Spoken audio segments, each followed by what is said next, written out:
It is said that the gold standard provides an honest day's pay for an honest day's work. What does that mean? The gold standard, in a word, is honest money. There is a moral dimension to money.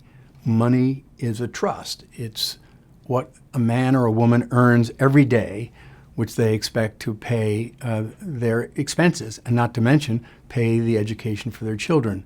The gold standard is a way of creating a stable dollar that people can count on, that they can trust. It invokes the idea of the morality of money.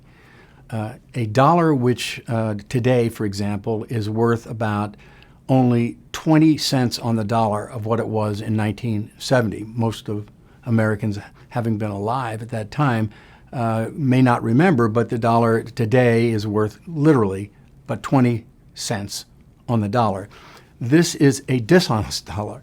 It is a way of cheating people out of the value of their labor, which they have saved for purposes like college education for their children, or even more especially for the most difficult times of life, namely fixed income retirement. So this moral dimension of money has been lost today. It has been lost largely because economists who are in the catbird seat, so to speak, of all of the great federal agencies which have something to do with managing our money, namely the U.S. Treasury and the Federal Reserve System, it has become merely a antiseptic science, whereby the moral dimension of money as a trust, as a fiduciary role, as a way of maintaining the purchasing power of those least able to protect themselves in the economy, those on wages and salaries, those on fixed incomes. This moral dimension has been completely lost. The gold standard restores the morality of money. It ends the cheating of money.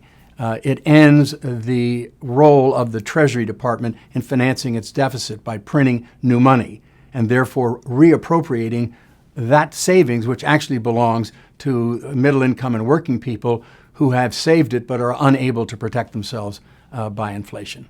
And that is what we want to change with the reestablishment of the dollar as good as gold.